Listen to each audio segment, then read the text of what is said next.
salah satu yang harus dipastikan oleh guru adalah lingkungan belajar ketika Anda akan melakukan stimulasi. Coba bayangkan kalau kamu menjadi kecil banget, sekecil yang kamu bisa.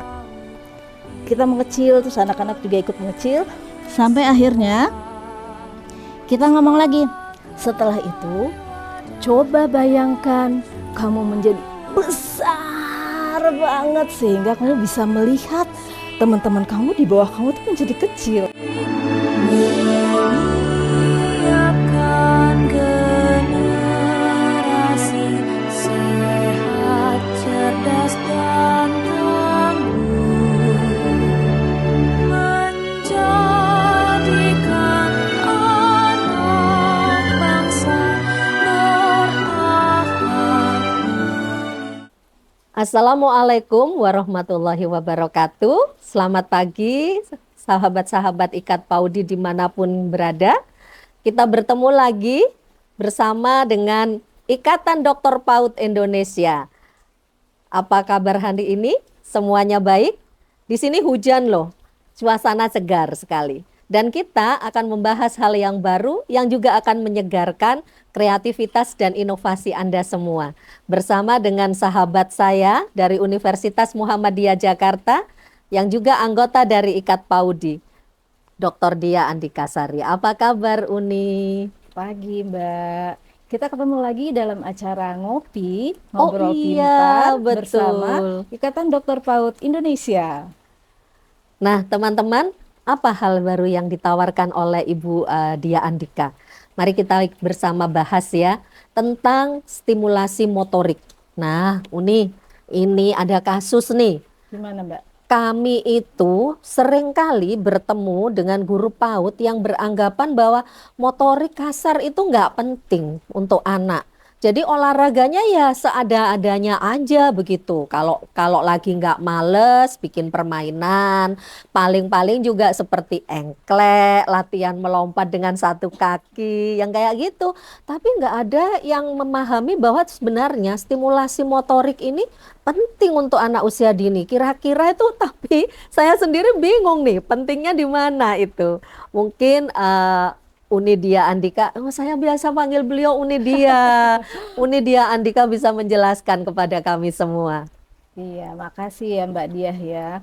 Jadi sebenarnya ya Mbak Diah dan teman-teman semua, motorik itu memang seringkali dianggap tidak terlalu penting karena sesuatu hal yang biasa dan natural gitu ya. Jadi bukannya nggak penting sih, tapi karena natural gitu ya. Nah, untuk itu sebenarnya guru-guru perlu dibekali dengan pengetahuan gimana sih sebenarnya untuk menstimulasi perkembangan motorik anak usia dini. Oh gitu ya Uni ya. Kalau aku Uni ya pernah ngalami tuh kayak gini. Anak itu saya peragakan ya. Jadi ini ada anak nih usia 3 tahun Uni ya.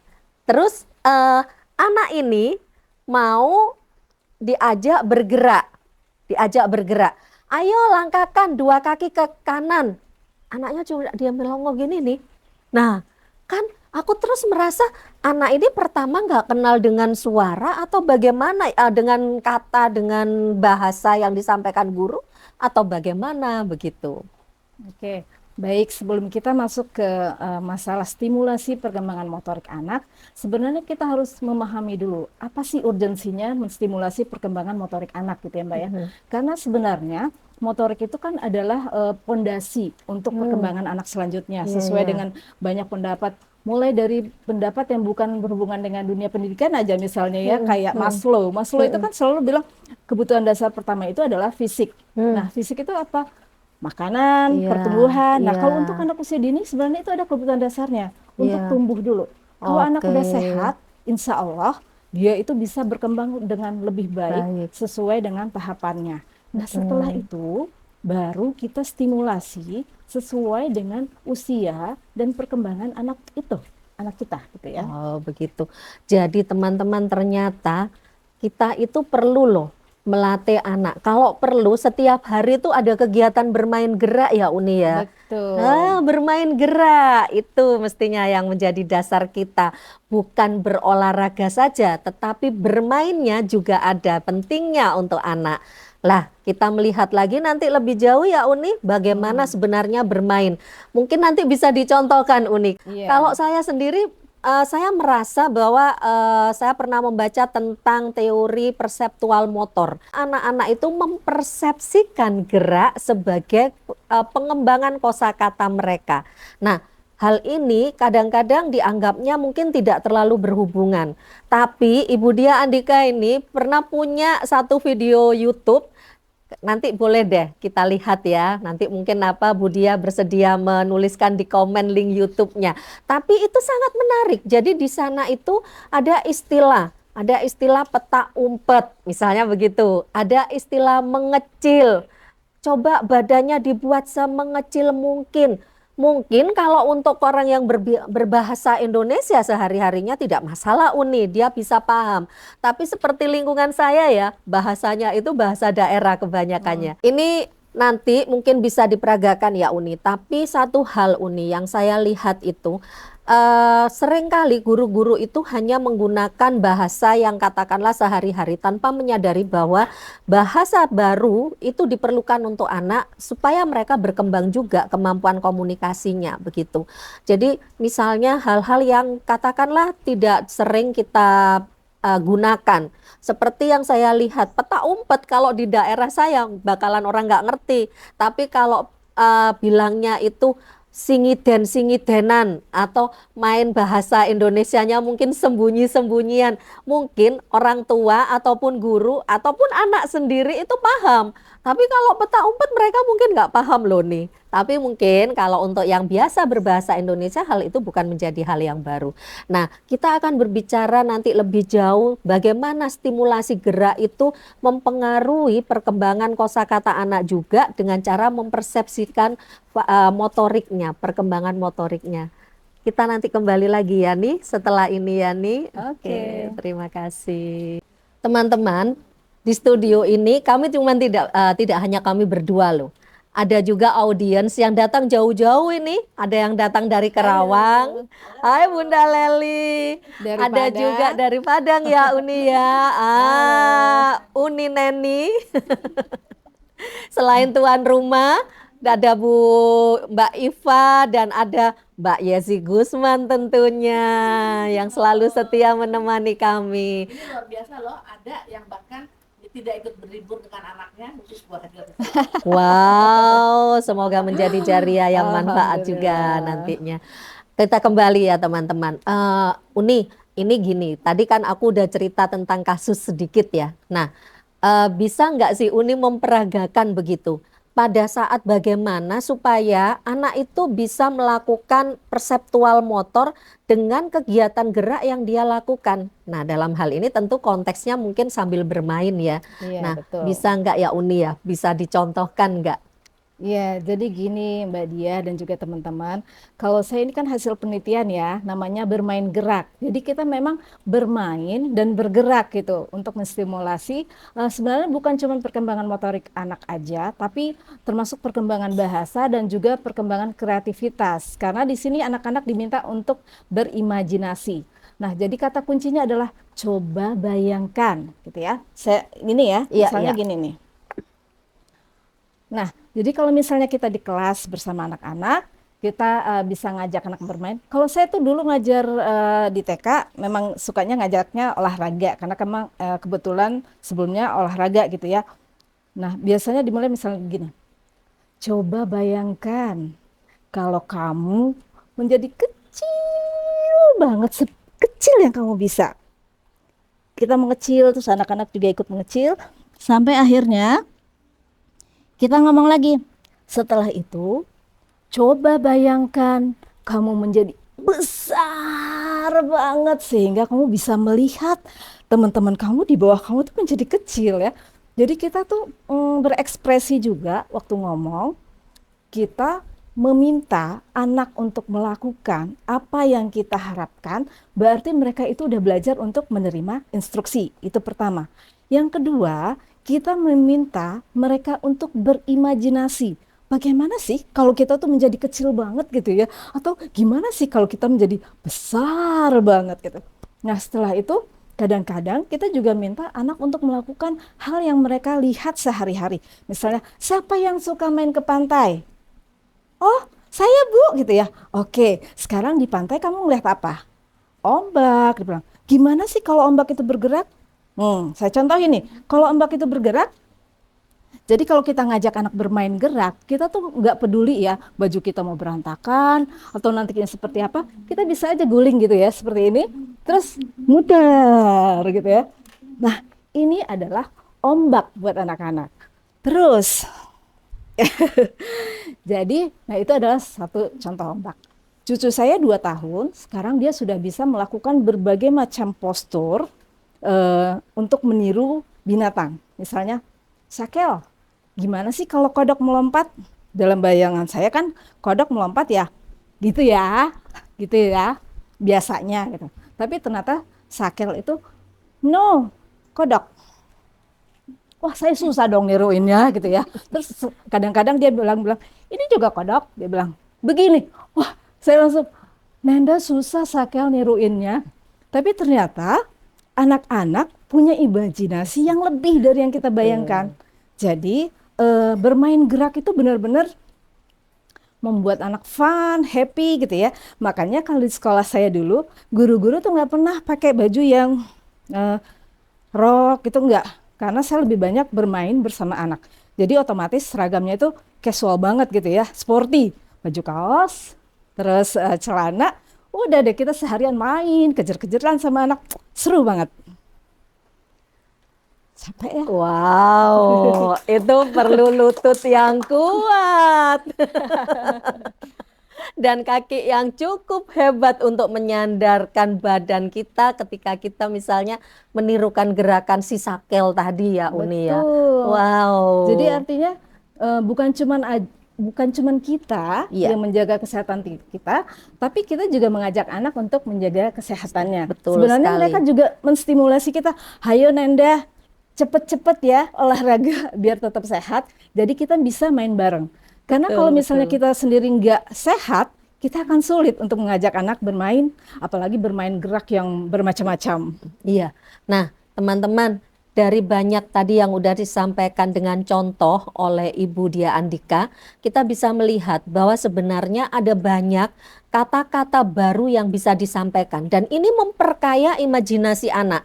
Pertama memang kita akan mengajak mereka untuk berimajinasi kan, begitu kan ya Uni ya. Jadi membayangkan, coba bayangkan. Nah, jadi ketika kita membayangkan kita mikirnya ya seperti mungkin yang diajarkan dulu oleh guru-guru kita. Tapi ternyata Uni dia belajar dari cucunya ada gerakan baru yang mereka imajinasikan dari kata kodok. Ya, begitu. Uni silakan dulu dicicipi teh hangatnya. Oke, ini kurma. Nyobain Sakel tadi cukup lumayan Lumayan gitu sih, ya. makanya. Ini juga kurmanya kurma organik loh Uni, khusus ditanam secara organik. Boleh ya. dicicipi juga. Ya, Mbak, minum. Oke, thank you. Yuk Uni, terima kasih ya udah dicicipin kurmaku ya. Iya, keren banget rasanya, mantap. Oke, cocok banget kan dengan teh ya. Iya. Baik teman-teman, kita kembali lagi. Ini kita beri kesempatan nih pada audiens yang ada di sini. Ada yang mau bertanya nggak ya? Silakan. Izin kebetulan Uni dia, Iya, Bu Leli boleh. kan pernah mengajar TK. Nah, yang pengalaman tadi sudah disampaikan oleh Uni, itu pernah Bu Leli alami salah satu dari siswa, Bu Guru aku nggak mau, aku takut. Nah, bagaimana jalan keluarnya? Oke, baik. Jadi Uni, Bunda Leli ini pernah mengalami kasus ketika berhadapan dengan anak yang ternyata takut bergerak. Betul. Nah, seperti apa Uni kira-kira tip and tricksnya untuk guru? Iya, makasih ya Bun dia. Jadi sebenarnya kasus itu banyak Bun. Jadi banyak memang anak-anak yang takut untuk bergerak karena takut jatuh, takut luka, takut cedera gitu ya. Terus sebenarnya hal ini terjadi sebab akibat.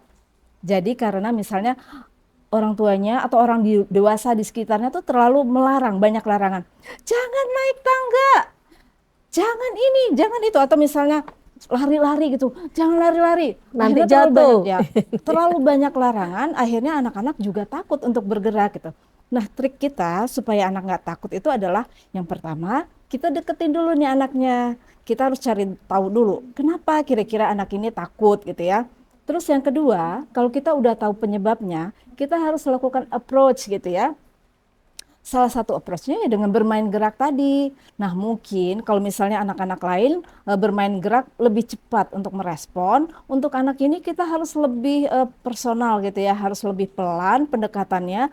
Terus kita jangan terlalu terburu-buru meminta dia untuk melakukannya. Jadi benar-benar dibikin suasana yang kondusif banget supaya anak ini akhirnya, oh iya ya, ternyata kalau bermain gerak itu seru gitu. Jadi pelan-pelan. Gitu Bunda, kira-kira jawab nggak? Ya, Bagaimana kasih. Bunda Leli? Terima kasih. Oh gitu ya. Mudah-mudahan jadi pengalaman. Oke, terima kasih Bunda. Sukses selalu Bunda.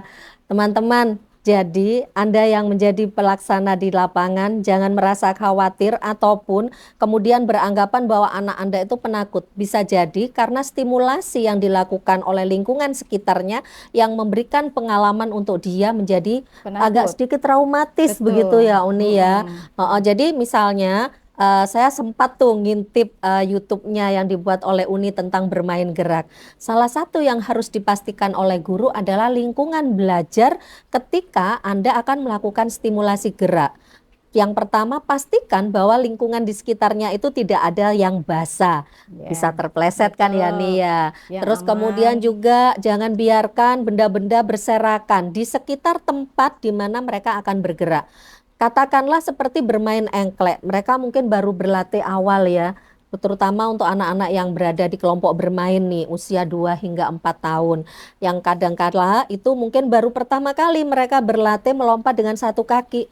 Nah, misalnya saja ada pensil yang tergeletak, tidak kita segera ini kan, mereka mencoba bisa terpleset dan itu bisa menjadi pengalaman yang tidak menyenangkan untuk Betul. mereka. Dan ini sudah sering terjadi sih, Ya, karena gitu ponakan ya. saya pernah patah kakinya karena hanya selembar kertas ya, kalau kepleset, Wow. akhirnya terpaksa kakinya digantung tuh karena pakai gips gitu. Jadi memang kita harus walaupun tanpa bermain gerak, kita sehari-harinya kalau punya anak kecil, pastikan ruangan itu clear ya. Jadi nggak ada tuh barang banyak berserakan, nggak usah ngerawat koleksi pecah belah yang aneh-aneh gitu ya. Pastikan kalau semua barang itu safe buat anak. Jadi tidak ada yang terluka gitu. Jadi anak-anak juga nggak takut karena memang apapun yang ada di sekitar mereka itu kondusif buat mereka. Jadi Gitu, Mbak. tempatnya kondusif Iya. untuk mereka bergerak secara lebih bebas. Nah, ini yang penting untuk kita jaga ya. Ternyata juga menjadi tips and tricks untuk ibu-ibu muda berarti ya Uni Betul. ya. Bukan hanya sebagai seorang guru, tetapi untuk guru yang di rumah tangga pun bisa melakukan itu. Nah, mungkin Uni yang perlu juga kita sadari bahwa ketika pada sisi kreativitas anak itu sudah muncul melalui persepsi gerak yang dia lakukan, maka imajinasi lain itu adalah dia ingin menyampaikan.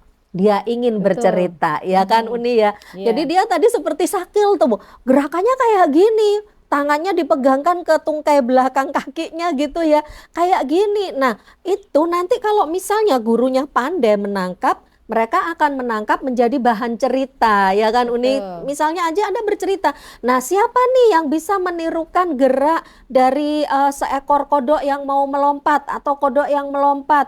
Nah, terus mereka itu bisa memperagakan hal yang lain seperti itu. Jadi hal ini menjadi suatu bentuk kebaruan dalam pembelajaran bahasa juga ya Uni ya. Betul. Tapi mungkin juga bisa matematika juga bisa ya nih. Bisa. Jadi misalnya ada bentuk instruksi, misalnya tuh spasial ya, terutama ya Mbak. Jadi misalnya, ayo bayangkan ya, kita lagi jalan-jalan, terus tiba-tiba ada mobil lewat, sementara di sini becek. Ayo hindari, hop, melompat ke kiri gitu ya, atau sebaliknya melompat ke kanan, sehingga akhirnya anak itu secara spasial tahu, oh kalau ke sini ke kiri, kalau sini ke kanan gitu ya. Nah, Oke, terus baik. kalau misalnya kayak Syakel tadi, dia bahkan karena imajinasi pernah minta saya, Nenda sini duduk sebelahnya, mobil. Jadi itu kue-kue lebaran kemarin disusun sama dia jadi mobil-mobilan. Terus dia begini, dia langsung seat belt. dia nyuruh saya pasang seat belt gitu ya. Jadi akhirnya karena instruksi-instruksi gerak yang kita minta untuk anak melakukan, mereka akhirnya imajinasinya juga banyak gitu. Iya. Yang kadang-kadang membuat saya, oh kok bisa ya? Dan yang tidak Masih 2 disadari tahun. ya, Ya. dan tidak disadari itu STEM banget kan, Iya. STEM banget. Ketika dia menyuruh seseorang di sebelahnya menggunakan seat belt, teman-teman, itu salah satu bentuk rekayasa loh. Anda menyadari tidak? Nah, kan terus tentang bagaimana dia memperagakan gini, ini bagian dari teknologi penguasaan dia tentang teknologi mobil itu kayak apa. Nah, kalau mereka melihat di sekitarnya itu juga seperti bersepeda itu seperti apa, terus pengenalan ruang tadi, bisa kita tambahkan, coba kamu melompat 2 langkah ke kanan, sampai kemudian kira-kira kamu sampai ke tembok ujung sana, kamu memerlukan berapa kali lompatan. Ini kan bagian dari Ya. matematika juga kan, Betul. dari bergerak, dari bermain gerak. Oke, Uni, hal Jadi yang sangat banyak menarik sekali ya. manfaat dari bermain gerak, bukan hanya motorik ya. Motorik itu hanya sebagai media perantara, tapi untuk perkembangan bahasa, perkembangan kreativitas, gitu itu banyak banget manfaatnya. Iya, Matematika bersiaplah juga ya. tadi. Bersiaplah untuk menghadapi Gen Z yang lebih kreatif dan inovatif ya Uni ya. Oke, melalui bermain gerak. Teman-teman, jangan lupa ya nanti ikuti ke arahan-arahan ataupun bahasan-bahasan, lebih cocoknya bahasan kali ya, tema-tema baru yang ditawarkan oleh kami di Ngobrol Pintar, ngopi bareng IKAT PAUDI, Ikatan Dokter PAUD Indonesia. Anda akan diajak untuk membahas tema-tema yang katakanlah mungkin melalui kegiatan-kegiatan sehari-hari bermain bersama anak, baik itu ada di sekolah ataupun di rumah ya Uni. Ya, Oke, betul. jangan lupa like, subscribe, and share. Dan Iya. juga komen Anda, kami tunggu untuk apa sih yang ingin Anda ketahui, akan coba kami untuk bahas di sini. Begitu teman-teman. Kita bertemu lagi di lain waktu Uni. Terima kasih banyak untuk Mbak Dian. kehadirannya. Terima Iya. kasih juga Terima untuk para kasih, audiens. teman-teman Hebat semua. sekali Anda hari ini. Sampai bertemu lagi. Assalamualaikum. Assalamualaikum warahmatullahi wabarakatuh.